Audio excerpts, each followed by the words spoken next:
Hello.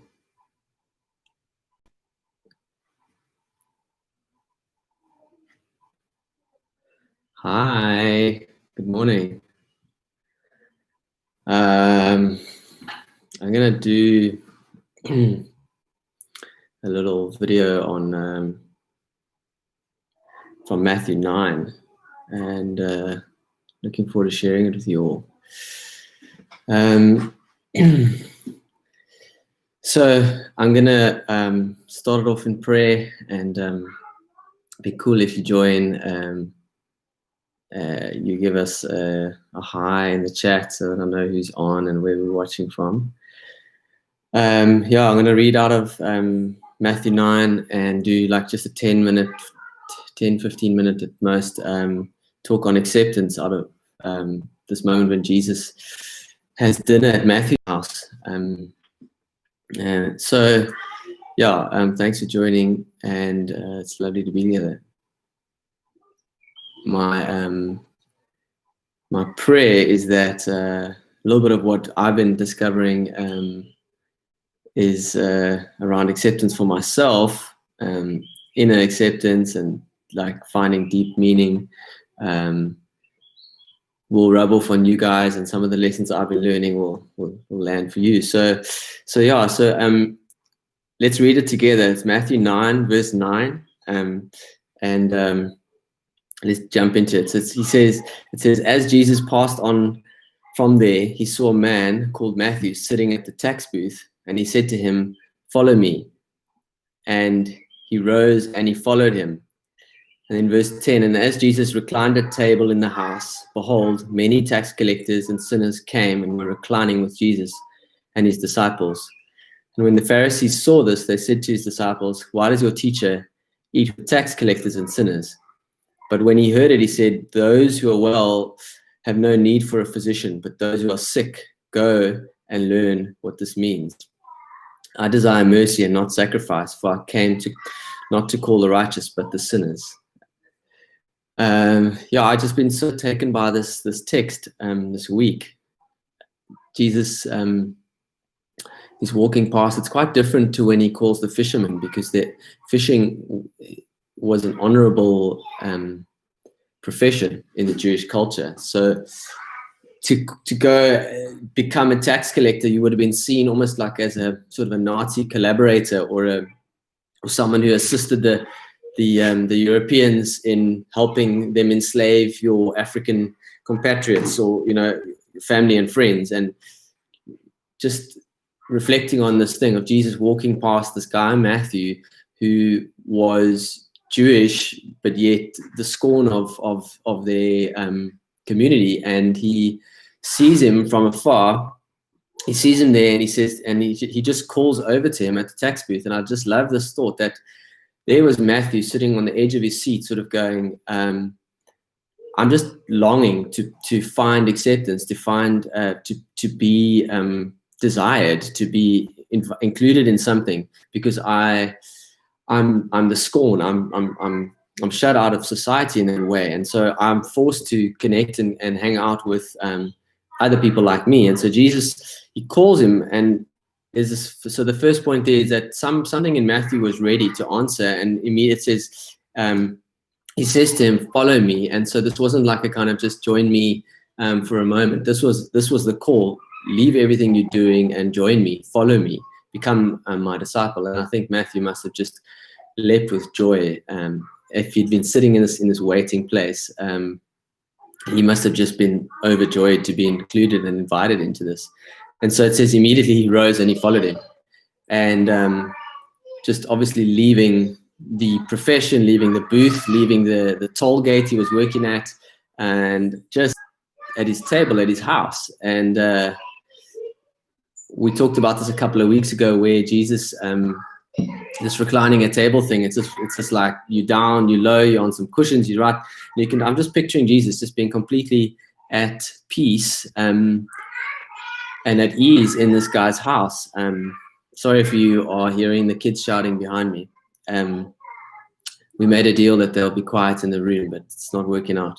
So I'm just picturing Jesus just being just himself, just at ease in this house. And all around him are Matthew's friends and the people that he's been spending his time with who, in the eyes of all the religious Pharisees, are the sinners. And they may have been sinners.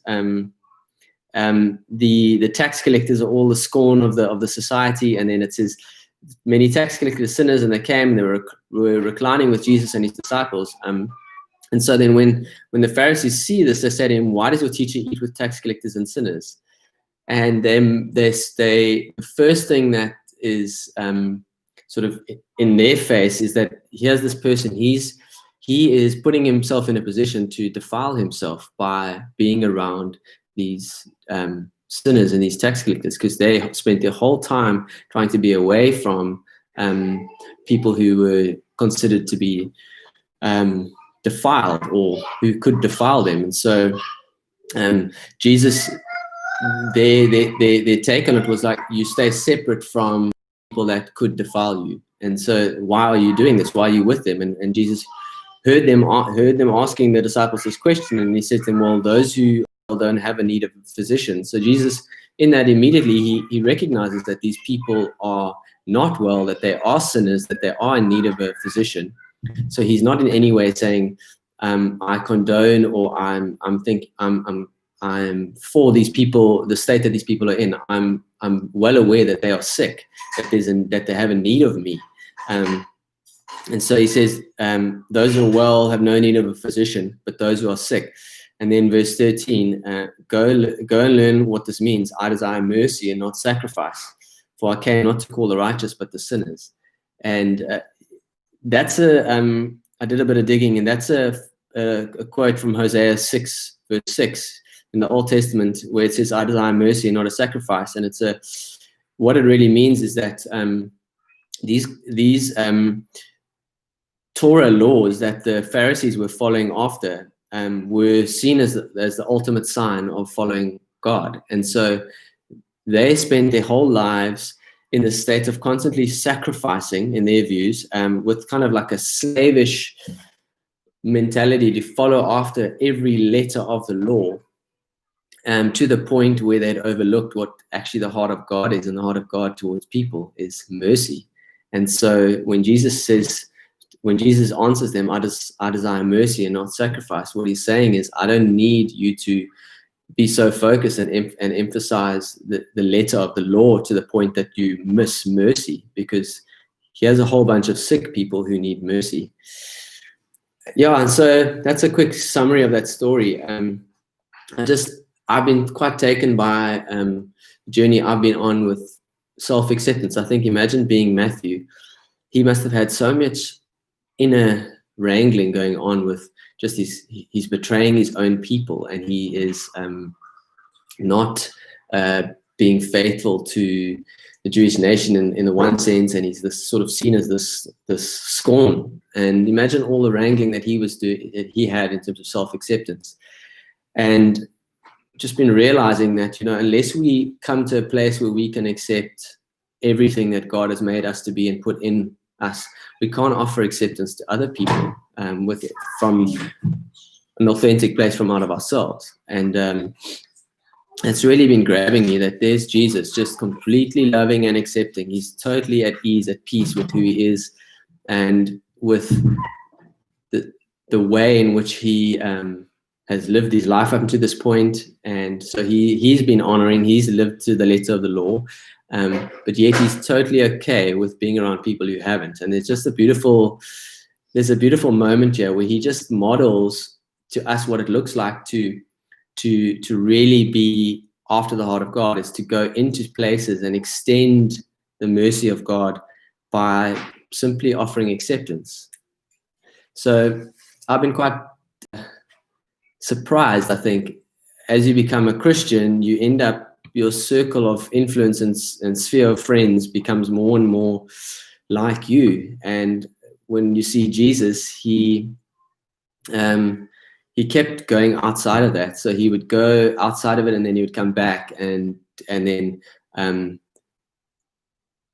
sort of reach into those places, offer a moment of acceptance and mercy, and then remove himself again, gather with his disciples, maybe explain what he was doing, go into the wilderness for prayer. And then so there's this constant back and forth. Whereas for me, I don't think I do that enough. That there's probably a lot more scope for me to have this kind of this dance that happens where when I think many of you on here will agree that our circle of life gets smaller and smaller, and we'll end up wanting to just spend time with people who like us, who see the world like us, who have the same value set as us, who we don't upset each other too much.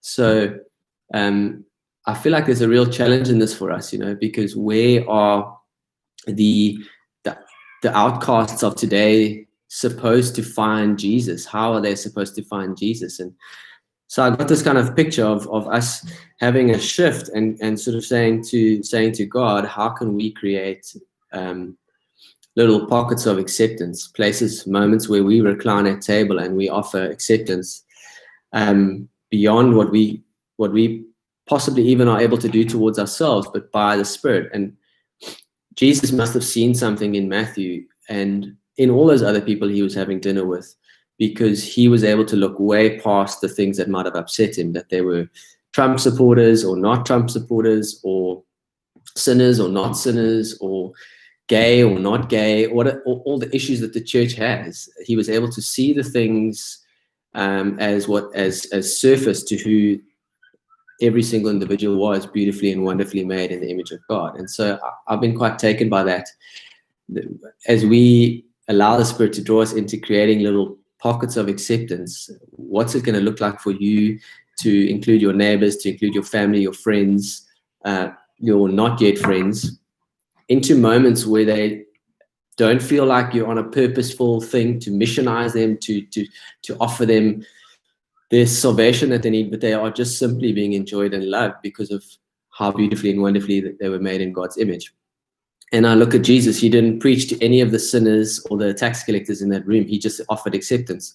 And I think by his sheer presence there, that there would have been such an overwhelming amount of conviction that would have come at the same time as joy because of the acceptance. And it's not our place to bring conviction. It's our place to offer mercy and offer acceptance and allow the Holy Spirit to work and use us wherever we are. So like I said earlier, I think we can only be to others what we're willing to be to ourselves. And so for many of us, this has to start with saying, there are things in me that I don't like, but I am learning that God still loves me and has made me in a way that he desired to make me. And so as I grow in my own ability to accept myself, I'm able to get out of my kind of funk and see other people for who they are, beautifully and wonderfully made in its image. I hope this is helpful, but I've been really thinking about this a lot, that where there's a mindset that the church has of come to us and we gather around what's comfortable, what's convenient, what's familiar. And actually Jesus did a lot of gathering outside of what was comfortable, what was familiar. He broke down a lot of things and showed an acceptance that I feel like we've got a long way to get to even being close to what the level of engagement Jesus had. And I know, like, the church has for a long time said, you've got to be careful about the company you keep because it'll rub off on you. But I think the way that when you look at Jesus's pattern, he removes himself and then he goes back in, and there's a sense of being very connected to who he is and comfortable and at peace with who he is and secure in that, so then he can go in and he can go out. And it's not so much about like forsaking all community with believers. I think it's finding some beautiful balance. But for most of us, we're lopsided, where we're not doing everything we can to create pockets of acceptance for people who don't yet know Jesus and haven't yet experienced his unconditional acceptance. So I hope that's been helpful. Just a little comment for the morning of what does it look like for us to begin to be more accepting of other people that we haven't currently accepted, and seeing people past the stuff that's presenting on the surface that affronts us, that makes us go like, how can you be around this, or this surely can't be good, and to actually begin to see people for who they really are and got made in God's image. So I hope it's been encouraging. I'm going to just pray For any of you who've been watching, and you're welcome to join me. Holy Spirit, I pray that right now, as we talk through this chapter, this little part of Matthew 9, that where the things that are touching us, that you will shift us and move us from positions of being islands of kind of like right living, to being people who take right living into places where it hasn't yet been experienced and felt, and just simply like offered without any major agenda, but just for the sheer enjoyment of other people made in your image. And so, yeah, would you turn the tables around? That's my prayer, that you turn the tables around, and I see us beginning to learn how to set tables and places of acceptance for other people. So would you teach us, would you show us how to do this, how to sit and recline at table with others who need to know your love and acceptance?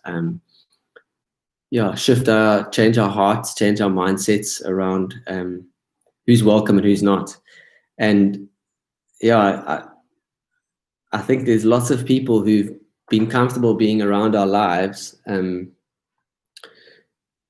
who need an invitation that is no strings attached, into more and more of God's presence. And also on diversity, my dad always says, if you can't handle diversity on earth, you're going to be lonely in heaven, because heaven is as diverse as God's image on all creation. So I felt like this also speaks to what's going on in the world right now around diversity and our ability to interact and enjoy people across divides. So I think for lots of us, this is a call to being proactive and shifting across the lines, putting ourselves out there. And I hope it's been encouraging. You must have a great Sunday further. Thanks for joining in. Be blessed. Thanks for watching. Bye.